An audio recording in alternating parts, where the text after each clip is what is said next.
entrepreneur spirituel Poisson. En 2026, tu vas essentiellement rechercher de te sentir accompli. Donc le 9 de coupe, donc c'est l'accomplissement qui résulte de l'effet cumulé de tes actions passées. Donc te sentir accompli, tu vas te poser certaines questions par rapport à cela qui vont tourner autour de tes ressources avec l'impératrice, de quelle manière manager les ressources que tu as pu acquérir et comment les faire fructifier, prospérer et cela de manière juste et équilibrée. Voilà, c'est le type de questions que tu vas te poser généralement en 2026 pour obtenir ce que tu veux, c'est-à-dire un sentiment d'accomplissement, de réalisation et quelque chose qui est mérité, qui est le fruit de tes actions passées. En termes de blocage, tu vas te sentir, donc c'est le 7 d'épée, donc des challenges, des responsabilités, la notion de développement personnel. Donc tu vas te sentir un peu challengé au niveau de tes pensées, au niveau de la stratégie. Et c'est ce que tu vas devoir potentiellement dépasser en 2026 grâce à du soutien qui va venir de l'extérieur et aussi des choses, des réponses que tu vas trouver en toi. Le soutien extérieur, c'est quoi? C'est des personnes, c'est des outils, c'est des supports, c'est des informations, des opportunités qui vont se présenter à toi. Donc le 6 de coupe, tu vas pouvoir te focaliser ou plutôt te centrer sur le fait de revenir à une forme d'équilibre et d'harmonie que va t'apporter certaines choses extérieures. Okay, certaines choses, certains soutiens extérieurs vont te permettre de revenir à une forme d'équilibre, d'harmonie au niveau émotionnel. Et l'aide intrinsèque, le roi de coupe, donc il y a la notion de coupe qui revient à plusieurs reprises, donc c'est vraiment comment tu te sens qui va être important en 2026 et pas tant ce que tu vas faire, c'est comment tu vas te sentir par rapport à ce que tu vas faire.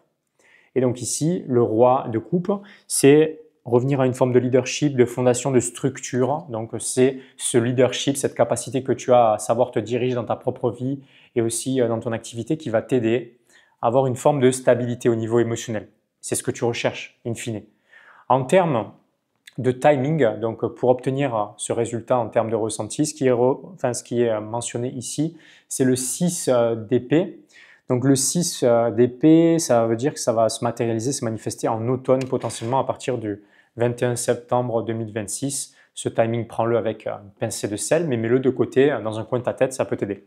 La prochaine étape logique, la prochaine action logique, le roi de Pentacle. Donc le roi de Pentacle fait référence à la notion de confiance, de leadership, de fondation, de structure, mais c'est au niveau matériel, financier. Donc la manière dont tu vas manager tes ressources au niveau concret, pragmatique, base-toi sur ce leadership, cette capacité que tu as de manager tes ressources correctement d'une manière équilibrée, en bon père de famille en fait. En termes d'approche globale, en 2026, l'empereur, tu vois, qui est vraiment redondant la notion de stabilité, de leadership, l'empereur. Donc l'empereur fait référence à cette notion-là plus que jamais. Revenir à des choses qui sont concrètes, pragmatiques, sensées, cartésiennes. Fondamentales, les bases, les fondamentaux. Pour avoir ce que tu veux dans ta vie ou dans ton activité, il ne s'agit pas de faire des choses bizarres. Voilà. C'est les fondamentaux, les bases. Tu maîtrises les fondamentaux, les bases et tu vas du coup obtenir ce que tu veux dans ta vie, dans ton activité. Et l'idée, c'est de ne pas saboter ce que tu as construit par le passé. Et la tour, c'est le succès, la fulgurance en termes de résultats. Donc, la fulgurance en termes de réussite et donc la fulgurance en termes de résultats liés à tes actions passées en 2026 si tu opères de cette manière-là. Mais à l'inverse, si tu ne fais pas les choses dans ce sens-là, ça peut se casser la gueule très rapidement aussi. Donc, prends en considération cette notion d'équilibre et ça se passe essentiellement au niveau émotionnel, au niveau du ressenti, au niveau de ce que tu ressens en ce qui te concerne. Donc forcément, tu as un challenge au niveau de tes pensées.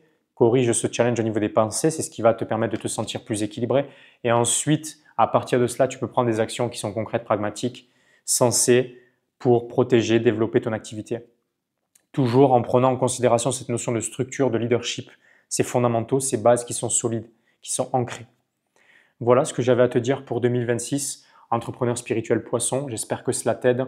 Fais-moi un retour par rapport à cela dans les commentaires. Si tu me découvres, abonne-toi à ma chaîne, like la vidéo, partage-la à des personnes qui ont le signe astrologique Poisson, qu'ils soient entrepreneurs ou qu'ils envisagent de le devenir. Et aussi, enregistre ou plutôt sauvegarde cette vidéo, mets-la quelque part, mets-la en favori, parce que je t'inviterai à revenir dessus en 2026. Potentiellement, tout ne va pas faire sens immédiatement lors de la première écoute, mais en revenant dessus régulièrement, on voit ou on réalise des choses qu'on n'avait pas vues la première fois. Donc reviens sur ces fondamentaux en 2026 et j'espère que cela t'a aidé et je te dis à la prochaine vidéo potentiellement.